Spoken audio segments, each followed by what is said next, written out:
Namhlanje sixoxa nge-disinformation ukuthi iyini njalo-ke bungozi bani ebulethayo sikhangele njalo lezi ndlela zokuyilwisa. I-disinformation ngumbiko ophazanyiswa uvoxaniswe ngabomo ngendlela engalunganga ngenjongo yokukhohlisa, ukuphica loba ukulahla abantu. Lokho kwenziwa-ke ngezizathu zokupolitika kumbe izizathu eziphathelane lezomnotho welizwe kumbe ezinye nje izizathu ezitshiyatshiyeneyo ezingalunganga.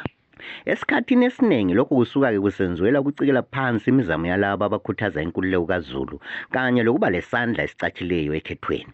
Umzekeliso wombiko ovoxwa waphazanyiswa ngabomo elizweni leZimbabwe yisigameko esenzeka emalangeni okhetho olwaqhutshwa ngo-2023 lapho kwaba khona-ke amaphepha ayesatshalaliswa kuZulu elo mfanekiso kaNelson Chamisa. Lo mlayezo wawusithi abantu bengaphatheki ekhethweni ngoba luqhutshwa ngendlela enqele enikeza uhlangothi olulodwa amandla. Imibiko engelaqiniso njengalo iyingozi ngoba idida uZulu, idale ukuthuthumela okwenza abantu-ke begcine bethatha izinqumo ezincele ezingahambisani lezifiso zabo. Nanka amacebo alitshumi alakho ukuncedisa ekuqapheleni kanye lekuvimbeni imibiko edunge yaphazanyiswa ngabomo. Hlala uqaphele ngaso sonke isikhathi, julisa ingqondo kulonke udaba lwamukelayo, ungathathekiswa isihloko. Funda ukuhluzisisa umbiko ngokugcweleyo ukuze ukufihlakeleyo kunkulumo othile kube segcekeni. Dingisisa umqali noma umsunguli wendaba, themba iziphala zendaba ezidume ngokuphakulula iqiniso. Dingisisa iqiniso elibambekayo kanye lobufakazi ngobuqotho bodaba andubana olwabelanela abanye.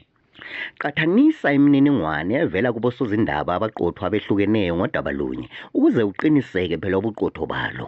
Cabanga kabili andubana wabe umbiko noma udaba thile, ungajahi, cubungulisisa njalo uhluzisise ukuze uphume lokuyikho. Imifanekiso yonke kugoqela ebunkanyankanya ilakho ukuxukuxwa iphazanyiswe ngabomo, ngakho kubalulekile ukuyiphenyisisa uthole ubuqotho bayo. Ukufunda akupheli, lawo hlala ufunda mayelana lemibiko evoxwa iphazanyiswe ngabomo kanye lendlela ezisileyo ezisetshenziswa ekuyisabalaliseni. Khuthaza ukujuliswa kwengqondo esigabeni sakini njalo ugqugquzela ukuthi abantu bejabulele ukuzihlomisa kweziphathelane lokuhanjiswa kwamazwi lemibiko.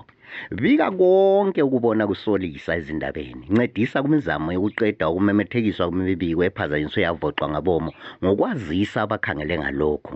Imibiko evoxwa yaphazanyiswa ngabomo isigcwele yonke indawo, kodwa ngokuqaphela, ukujulisa ingqondo kanye lokunanzelela esikwabela abanye silakho ukululwisa lolu hlupho.